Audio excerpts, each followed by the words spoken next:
Oiê, tudo bem com vocês? Tô de volta, gente. Nossa, o tempo tá passando tão rápido que não tá dando nem tempo de eu vir aqui fazer a leitura. Mas hoje eu falei, eu vou. Oi, Léo, tudo bem, querido? Opa, tá antenado. Tô falando que tá tão corrido o tempo, passando muito rápido. Tá a linha de tempo acelerada. Eu não tô conseguindo vir nem um dia da semana passada fazer a leitura do livro, né? Dos seres energéticos. Ele é pequeno, mas começou, tem que terminar, né? Bom, e hoje eu vou ler o capítulo 5, que chama Para Além da Matéria, os 7 corpos sutis. Vai tratar dos corpos sutis. Para a maioria de nós que cresceu em contato com o cristianismo, entendemos que possuímos 2 corpos, o físico e o espiritual, que seria a alma, né? Na cultura ocidental, sem um vínculo religioso, nossa alma é desdobrada em outros 2 corpos, sendo a emoção e a mente, constituindo, portanto, 3 corpos. Mas se olharmos mais para trás, a sabedoria milenar vai nos mostrar que essa estrutura é maior do que imaginamos. De acordo com o hinduísmo, uma das doutrinas mais antigas da humanidade, e os sagrados Vedas, com registros datados de até 6.000 anos antes de Cristo, nossa essência é constituída de 7 corpos espirituais. A estrutura desses corpos é a base que pauta a maior parte das técnicas holísticas que praticamos hoje, tais como o reiki, a radiestesia, o theta healing, terapia de vidas passadas, dentre tantas outras. E é muito comum encontrar na literatura espiritualista diversas linhas de pensamento que referenciam os 7 corpos espirituais como 7 corpos sutis, que serão detalhados a seguir. Pode ser que tenha muita gente que não saiba disso, né? Eu vou até mostrar para vocês, ó, como que ele está ilustrando aqui os 7 corpos. Dá para ver? A gente tem o corpo físico, é o 7º, né? Na verdade, começa lá em cima. O átmico, o búdico, o mental superior, o mental inferior, o astral, o corpo etérico e o corpo físico. Pelo que eu me lembro no espiritismo, né? Ele fala que o corpo etérico é uma cópia do nosso corpo. Esse livro chama-se Seres Energéticos, Léo. Ele é do autor Rafael Valente. Sempre que eu termino aqui, que fica gravado, eu coloco lá embaixo o nome do livro e coloco o nome do autor. Aí, se você quiser procurar depois, fica aqui, fica gravado no Instagram e fica lá no YouTube, também tem no meu canal, que é Silvia Veiga. Então, a ordem dos corpos sutis foi convencionada observando o nosso corpo mais elevado, que é o Atma, para o corpo mais denso, o corpo físico. Mas acredito que por uma questão didática ficaria mais fácil entender essa estrutura começando pela ordem inversa, ou seja, partindo do corpo físico que já conhecemos e indo aos poucos caminhando na direção dos corpos mais elevados, que normalmente a gente faz quando vai estudar esses corpos, a gente começa pelo físico. O corpo número 7 é o nosso corpo físico, que possui um conjunto de músculos, ossos, cartilagens e tecidos. E é puramente matéria densificada. como tudo aquilo que existe na natureza. Então, nós somos feitos de energia, né? Essa energia, os átomos, as moléculas, né, formam átomos que criam a matéria. Aqui no caso do corpo físico, ele é um corpo mais denso para que nós possamos viver aqui nesse planeta. Ele representa a casa onde você escolheu morar, com as características perfeitas para que você viesse ao mundo manifestar um projeto. Sem a vida que dá movimento ao corpo físico, ele seria meramente um amontoado de carne e osso inanimado. Esse corpo responde pelos comandos energéticos que são dados pelos demais corpos sutis. E daí que vem a ideia de que nossas doenças físicas vêm de um desequilíbrio emocional, espiritual e energético. Então agora vamos entender isso melhor. O corpo número 6 é chamado de corpo etérico, o corpo duplo etérico.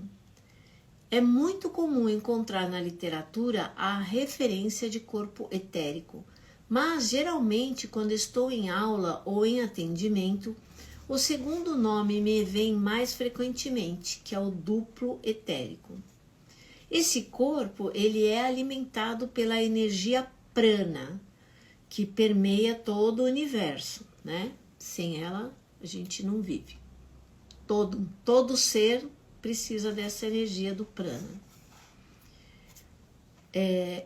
Então, esse corpo é alimentado pela energia prana e armazena nossos chakras, que são os centros de energia, que são os nossos principais centros de energia, são os 7 chakras que mais se fala, né? Mas nós temos inúmeros chakras, tá? O duplo etérico, ele é responsável por dar vida ao corpo físico, por dar movimento. Os chakras são centros de energia vital que cuidam da nossa saúde física. Temos milhões deles, como eu acabei de falar, espalhados pelo corpo. Muitos estudiosos espiritualistas defendem a ideia de que cada poro da pele onde eliminamos suor, por exemplo, contém um chakra. Isso é muito legal e pouco se fala sobre isso, né? E diz que a gente tem não sei quantos milhões, sei lá, de chakras. Porém, os mais importantes, né, os maiores, são os 7 chakras que nós temos, que ele provavelmente vai falar aqui também. Contudo, consideramos 7 centros de energia principais ao longo do corpo, que são situados do alto da cabeça até a base da coluna. E cada um destes chakras responde pela saúde de uma determinada glândula do corpo físico. Nós estudaremos em mais detalhes o papel de cada chakra, como eu falei, né, no nosso organismo. Mas, por hora, é importante que você entenda onde eles estão armazenados. E é justamente no corpo duplo etérico em que eles se localizam. A gente acha que, assim, muita gente pensa que nós, os outros corpos, talvez estejam dentro, mas, na verdade, somos nós que estamos dentro dos outros corpos. É mais ou menos isso, tá? Então, esses chakras, eles estão aqui, né? Estão aqui. Tem o chakra coronário, o frontal, o laríngeo, o chakra cardíaco, o plexo solar, depois um pouquinho para baixo do umbigo é o chakra sacral, que é o sexual, e na base da coluna, embaixo, né, é o chakra básico. É por aqui que sobe a energia do centro da Terra e nos conecta com o Sol central, né? Com a fonte, entendeu? Quando um desses chakras está desalinhado, cada chakra eles estão ligados a uma glândula nossa, a timo, pineal, hipófise, pâncreas e outras. E essas glândulas, elas comandam determinados órgãos. Então, quando um desses chakras está em desalinho, os órgãos correspondentes, ou algum, ou vários, podem adoecer. Eu costumo fazer uma harmonização dos chakras para quem precisa, né? É um sistema que chama-se SRA, é o Sistema Regenerador Ashtariano. Ele equilibra os nossos chakras.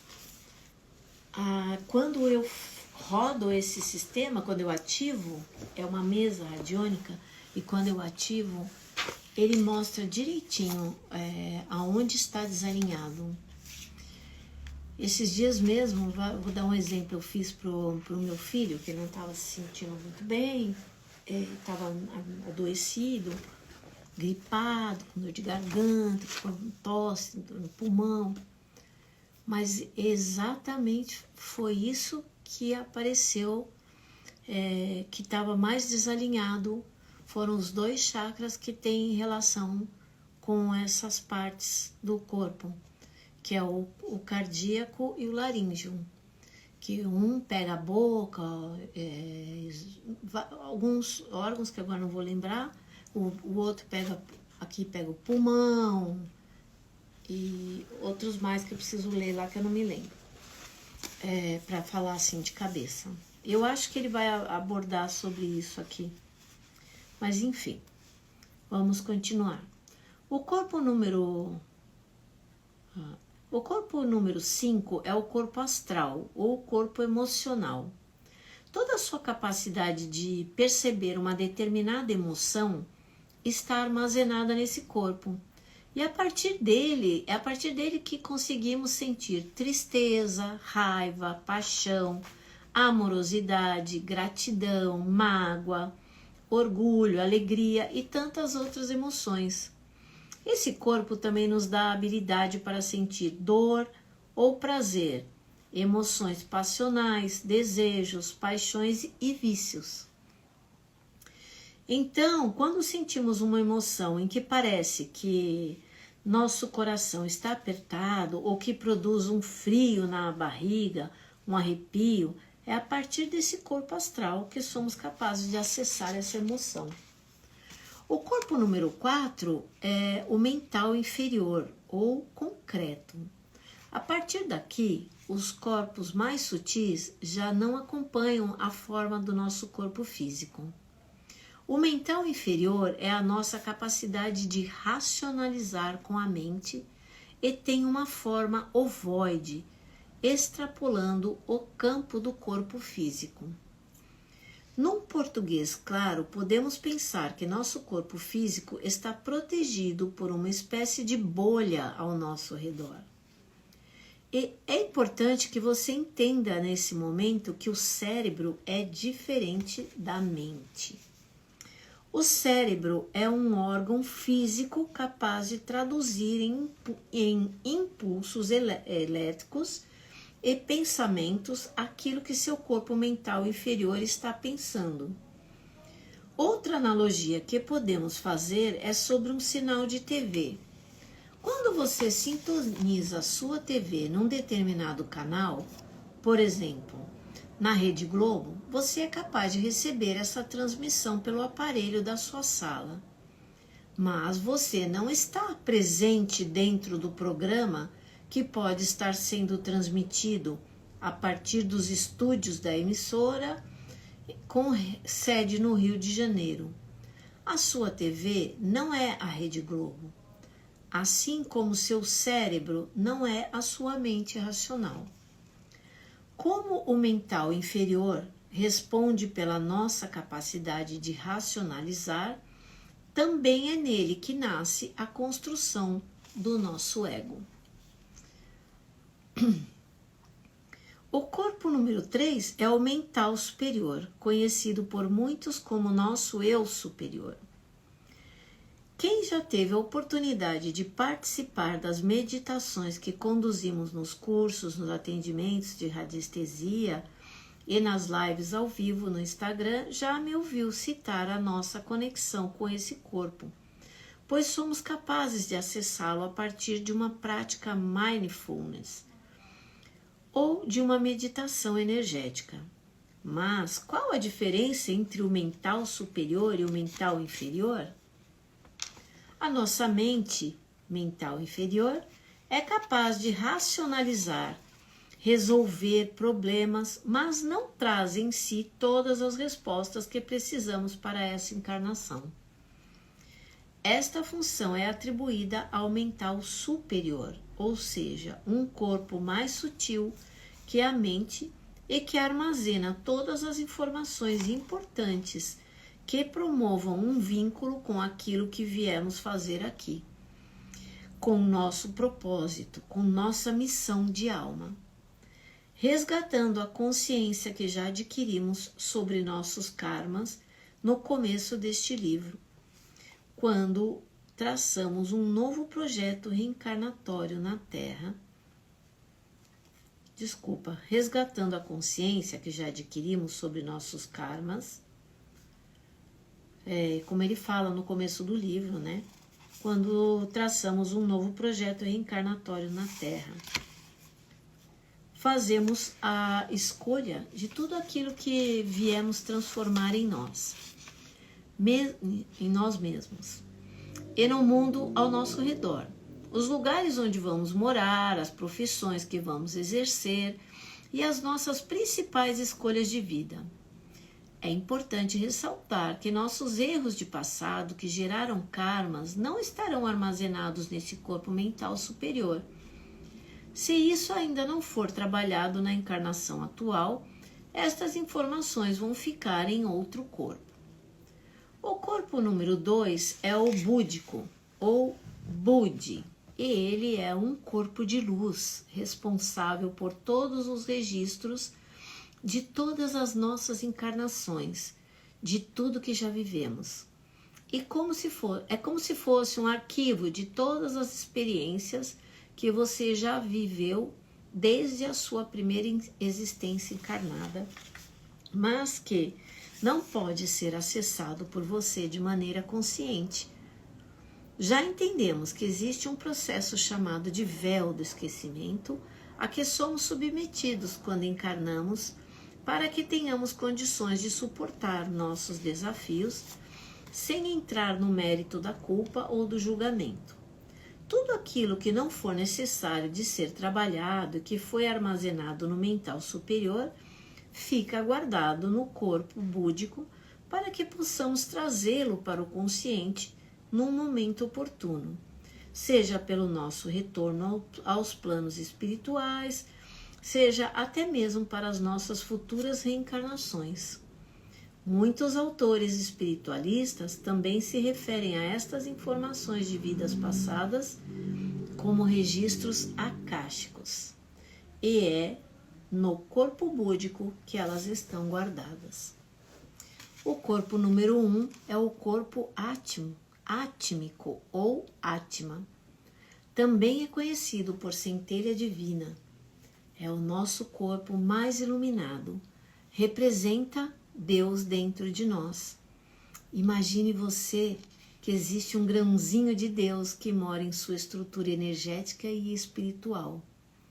Muitas religiões abordam este corpo átmico da maneira como conseguiram traduzi-lo dentro de sua doutrina. Abre aspas. Não sabeis vós que sois o templo de Deus e que o Espírito de Deus habita em vós? O templo de Deus que sois vós é santo. Isso é uma passagem de 1 Coríntios 3, 16, 17. No hinduísmo e no budismo, por exemplo, é comumente utilizada uma palavra em sânscrito, namastê, que pode ser interpretada pela seguinte expressão: O Deus que habita em mim honra e saúda o Deus que habita em você. Percebemos esse corpo de luz perfeito que habita em nós de muitas maneiras, e pelo olhar holístico oriental, ele é chamado de átmico e representa a nossa parte mais sagrada. Portanto, vós sois deuses. Agora que você entendeu os conceitos de cada corpo sutil, podemos olhar para a ordem correta de 1 a 7 e entender parte da história da sua criação e da sua estrutura energética. No primeiro momento, você nasceu de uma ideia de um ser superior, o Divino Criador, que deu a você o dom de se tornar um ser de luz.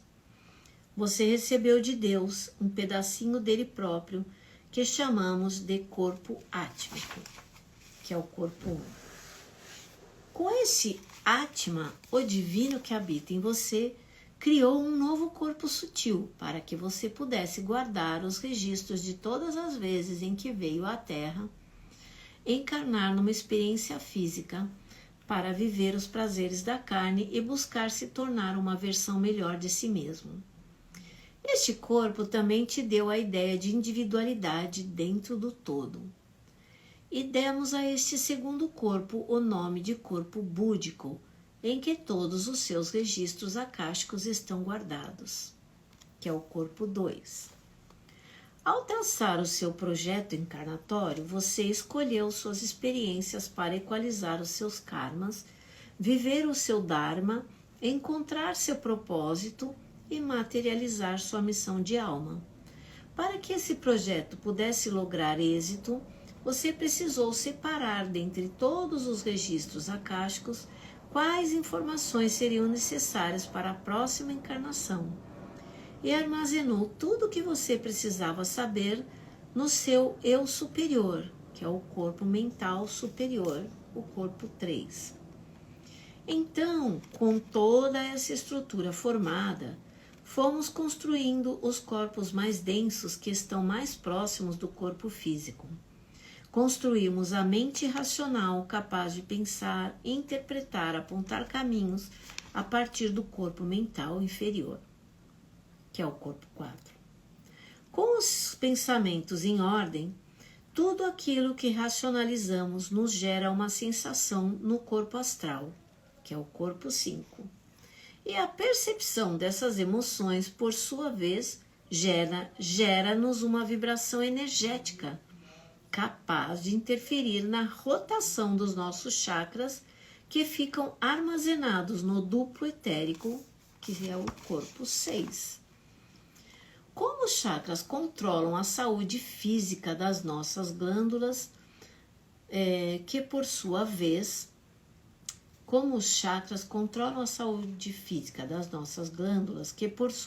produzem os hormônios necessários para vivermos com qualidade de vida, o duplo etérico abastece nosso corpo físico, que é o corpo 7, de vida e bem-estar. E novamente fechamos o ciclo dos 7 corpos sutis. Esse é o olhar que observamos a partir dos conceitos holísticos orientais, identificando cada um dos 7 corpos. Como não existe verdade absoluta, estes corpos também podem ser estudados a partir do olhar das religiões cristãs. Dentro desta doutrina, como nas igrejas católicas e evangélicas, são abordados apenas 2 corpos, sendo o primeiro o corpo físico, que é o corpo holístico número 7, e a alma, um agrupamento dos corpos holísticos de 6 a 1.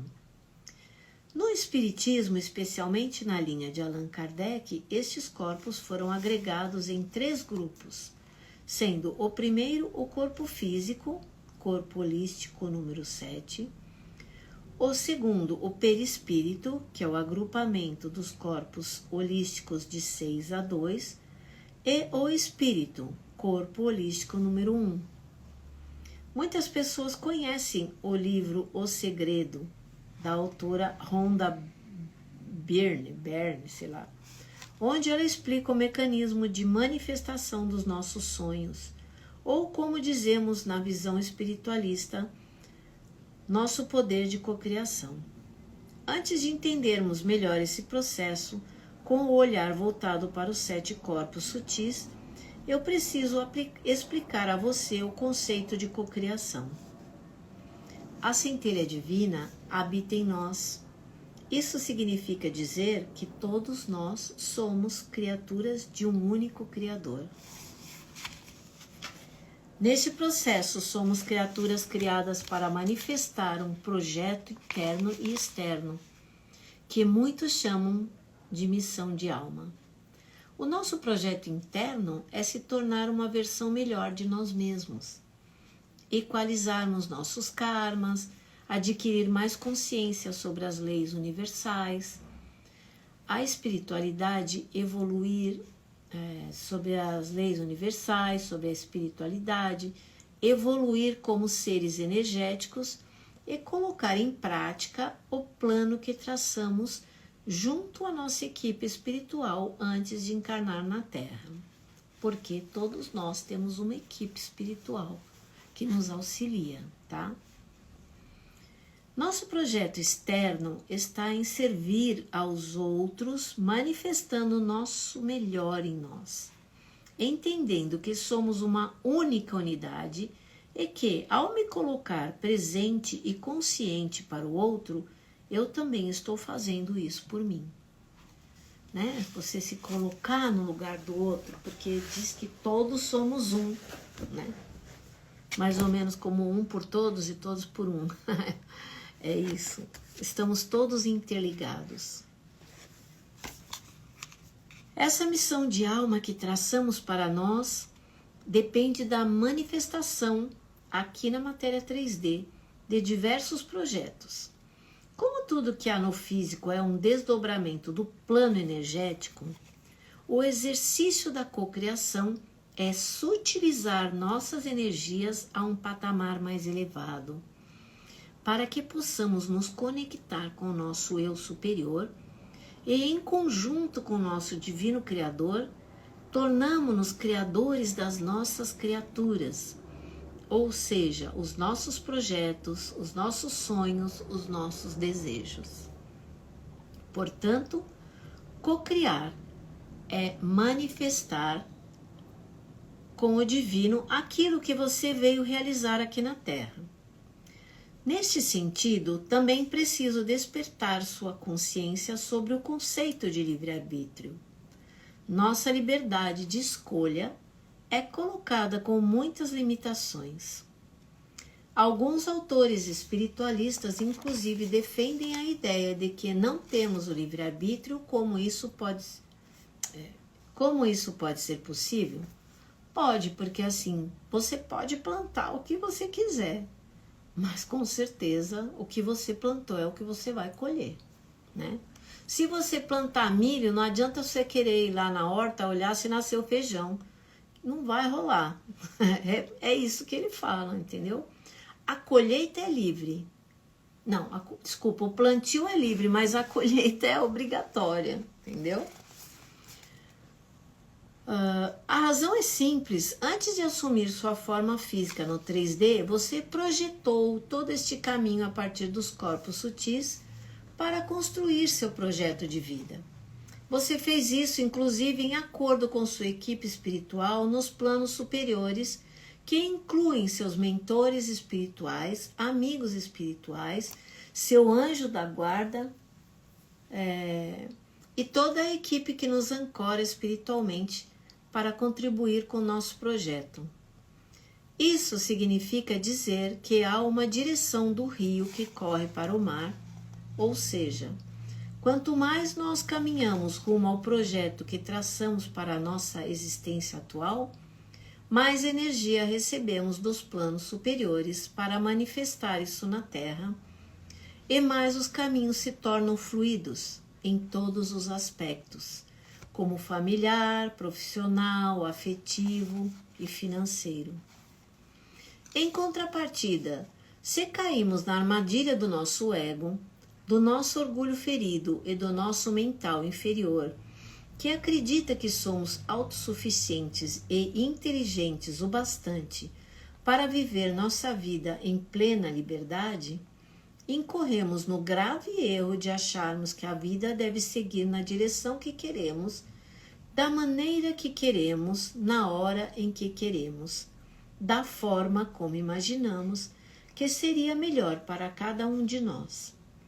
Este último gesto nos afasta do nosso plano original e, a partir daí, paramos de receber o apoio divino, já que estamos tentando remar na direção oposta da maré.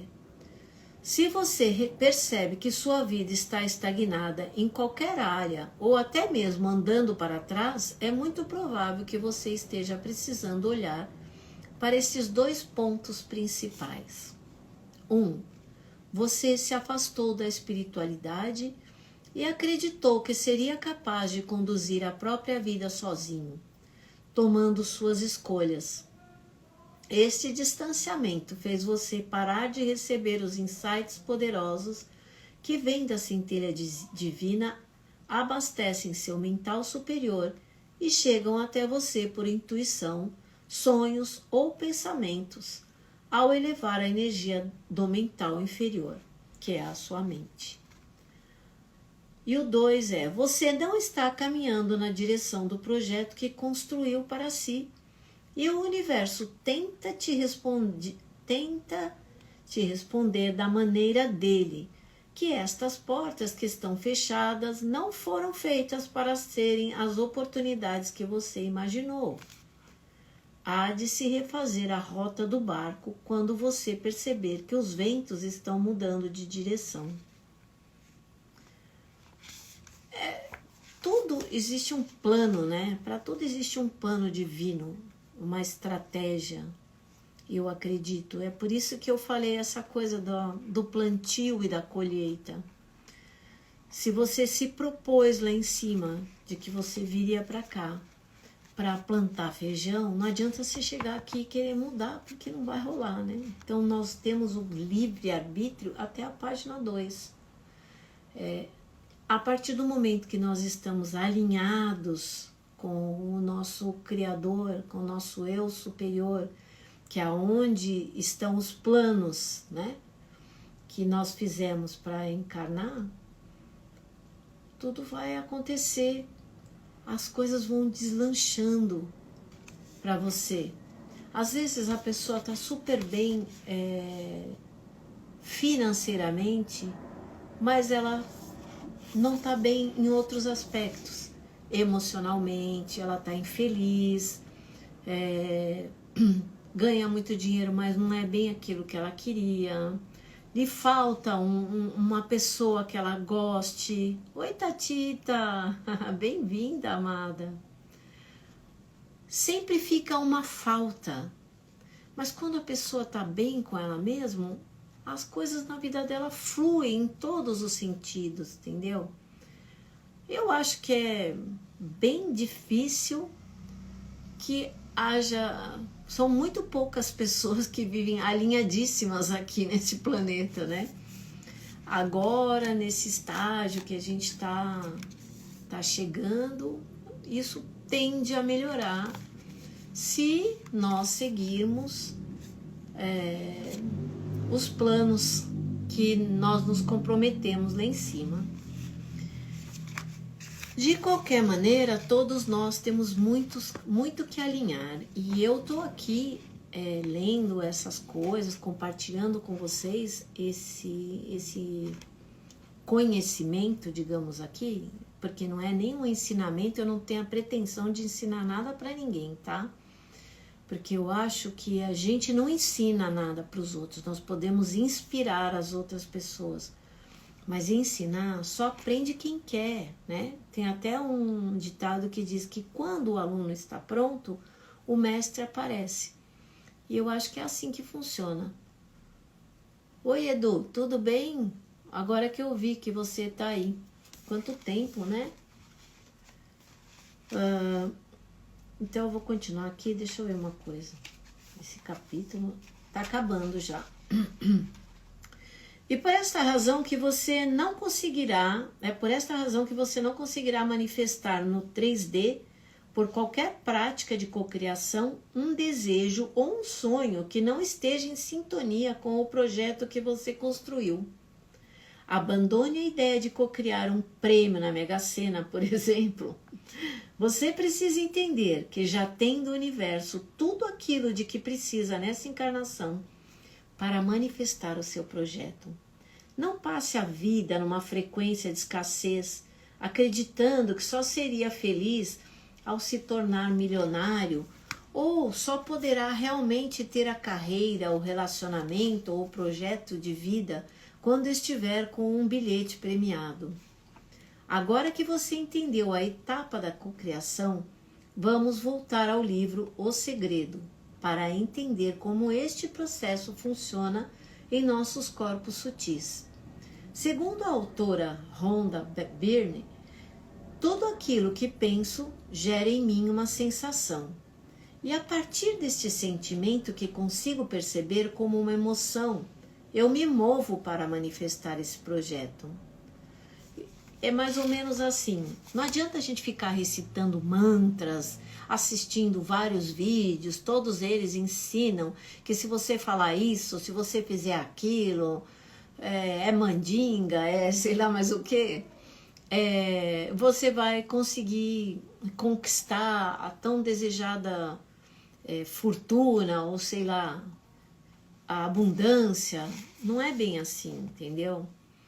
Por quê? Para que a gente consiga, isso primeiro tem que estar no nosso plano, no nosso projeto. Se não for bom para você, se não for bom para a gente, não vai acontecer, né? Agora, eu acho que para você manifestar qualquer coisa, você tem que sentir a emoção daquilo já acontecendo, que é isso que eles chamam de fé. Quando uma pessoa tem fé numa coisa, ela acredita que ela é capaz de fazer aquilo, que aquilo ela vai conseguir, que vai ser dela, ela já se sente vivendo aquilo. Aí você ativa uma área dentro dos seus corpos, né? Que vai te trazer uma emoção, que é o corpo emocional. Ele vai se juntar, né? Aquele sonho. E isso sim, se for para o seu bem, vai acontecer, entendeu? Não é tudo. Por isso que o livre-arbítrio, ele é só até a página 2. É meio ilusório em algumas coisas. Agora que você... desculpa, eu ia ler de novo aqui.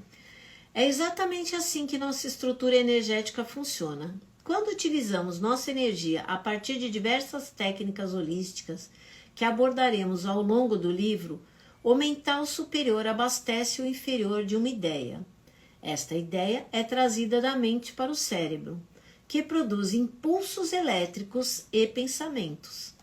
Estes, por sua vez, vão me gerar uma sensação que abastece meu corpo astral. Imbuídos desse sentimento, meus chakras no duplo etérico vão vibrar numa determinada frequência para colocar meu corpo físico em ação. Você entende agora o poder que carrega em sua mente?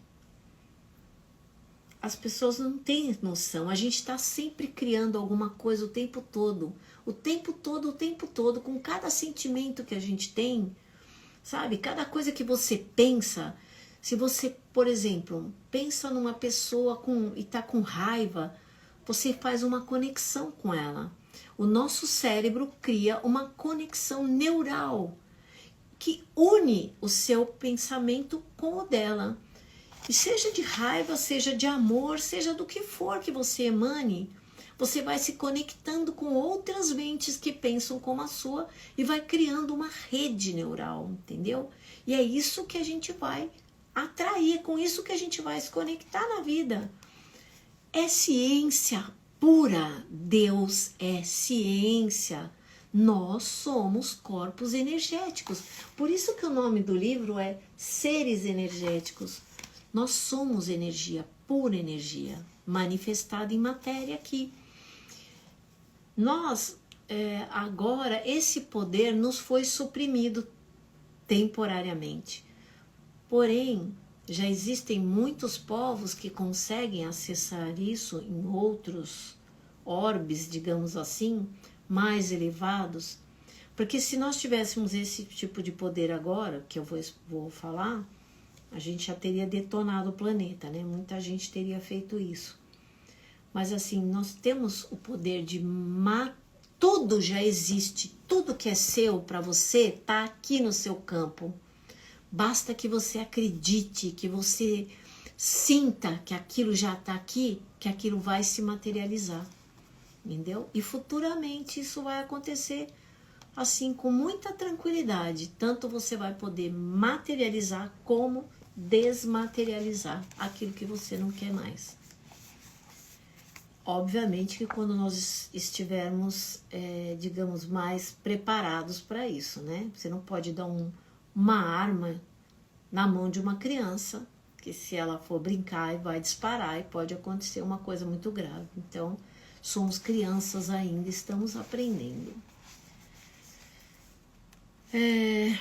Ninguém explicou com tanta maestria o poder do nosso mental como Hermes Trismegisto. Já trouxe uma das leis herméticas ao citar a lei de correspondência, segundo o qual o micro está inserido no macro e vice-versa. Agora abordo outra lei deste sábio filósofo, que é a lei do mentalismo. O todo é mente, o universo é mental. E Hermes falava isso. O universo é mental, o mundo é mental.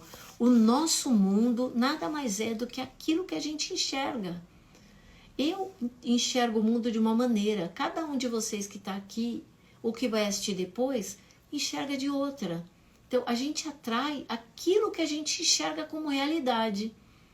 E tudo está aqui na nossa mente. Quando você passa, você muda o seu modo de olhar determinadas coisas, o que está à sua volta muda também.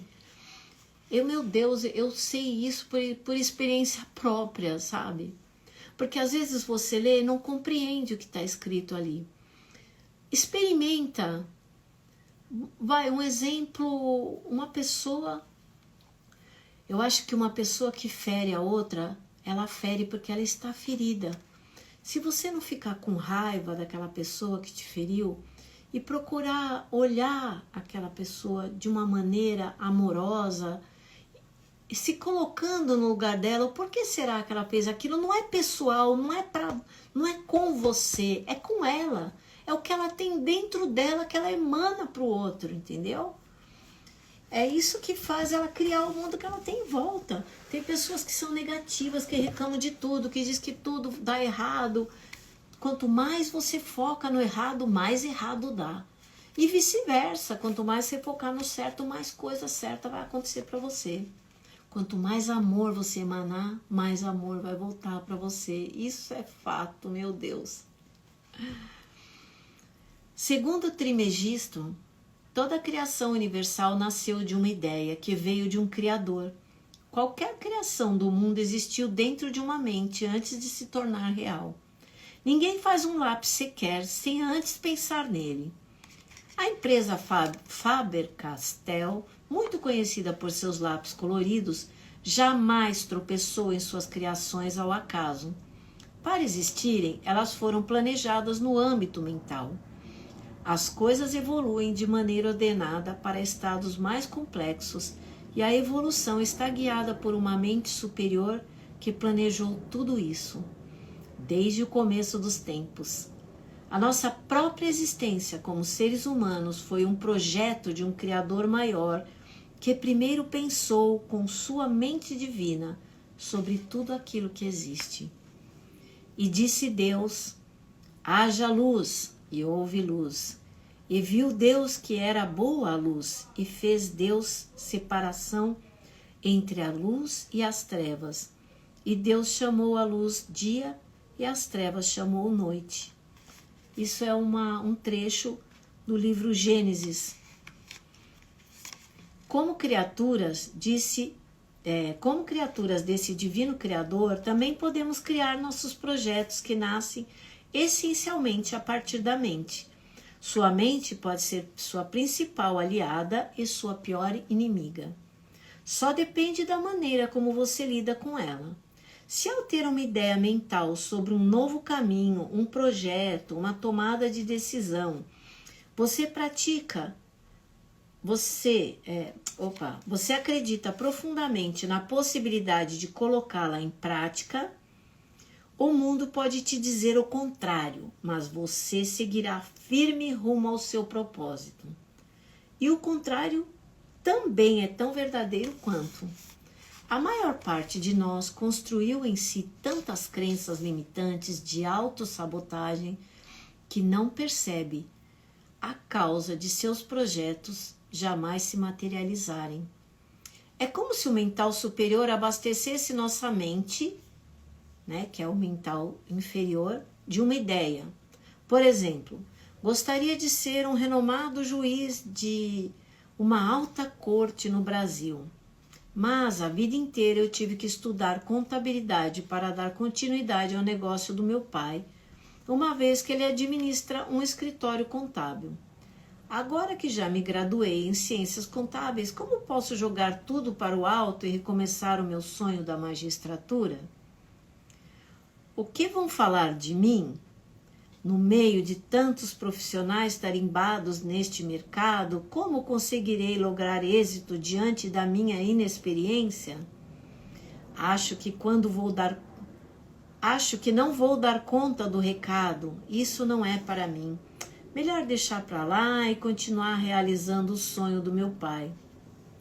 E é bem isso mesmo, né? E é assim que os projetos morrem, quando nem mesmo saíram do papel. Quando ainda estão no campo da ideia, já matamos nossa força mental por insegurança, pelo medo de errar, pelo receio de desagradar nossos pais ou as pessoas que nos amam, pela possibilidade de sofrer uma crítica ou o medo do julgamento. Nossa, isso é a mais pura verdade, meu Deus do céu.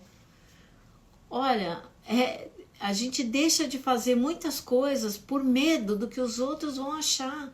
E que se dane, meu Deus, os outros, não, não é? Vambora!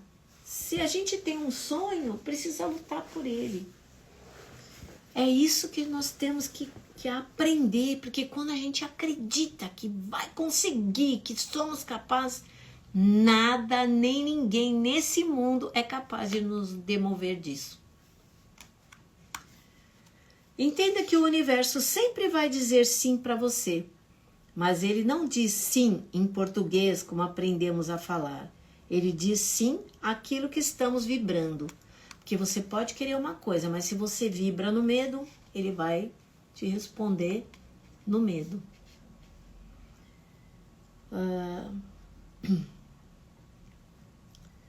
Se meu corpo mental recebeu uma ideia, isso aqueceu meu campo astral. Senti uma emoção positiva, mas se imediatamente carreguei nesse projeto várias crenças limitantes de que as coisas vão desandar, então o universo nos diz, se é assim que você pensa, sente e vibra, então não vamos manifestar o projeto no 3D, que seja feita a sua vontade.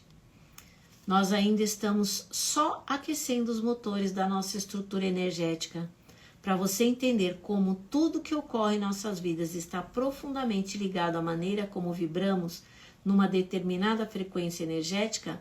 Ainda temos mais alguns mecanismos que precisamos conhecer em detalhes. Abordaremos no próximo capítulo o poder que exercemos em nosso corpo físico a partir da energia dos nossos chakras. E é isso, meus queridos. Aí aqui tem um quadro, né? Que ele coloca uma mensagem que é Mikao Usui, foi o criador, foi o canalizador do Reiki, né? O Reiki nada mais é do que uma energia universal. E ele fala, a lei natural do grande universo de cada espírito humano, como pequeno universo, deve ser constantemente unida, existindo como uma. Se procura proteção, olhe para dentro de ti. O teu verdadeiro escudo é o teu ser interior. Permaneça sempre ligado a ele e nada terás a temer neste mundo. Que lindo, né? Agora, no próximo capítulo, que eu espero que seja amanhã, eu vou ler sobre o que não te contaram sobre os chakras. E é bem isso. Eu acho, sabe, tem muita gente que fala sobre esse assunto, mas às vezes usa uma linguagem que as pessoas não compreendem. E esse moço, ele é muito simples, ele tem uma linguagem simples, fácil de entender. Eu espero que vocês tenham compreendido, que estejam gostando. Amanhã, se Deus quiser, eu vou estar de volta. Eu não sei se nesse mesmo horário, mas é a hora que eu conseguir. Mas eu acho que é possível, sim. Tá bom?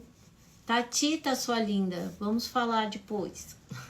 Obrigado para todos vocês que estão aqui, que acompanharam, os que vão ver depois, que eu sei que tem muita gente que assiste depois, porque eu não tenho conseguido nem fazer post falando, eu vou fazer a leitura a tal hora. Não dá, às vezes eu me comprometo e aí não dá tempo. Eu tenho a impressão de que não sou só eu, mas porque todo mundo está sentindo isso, que a linha de tempo está muito acelerada, né? Tipo, às vezes eu acordo 5 horas da manhã e quando eu olho no relógio, de repente já são 9. Meu Deus, eu fico abismada. E assim é, mas tá ótimo, não é só uma constatação.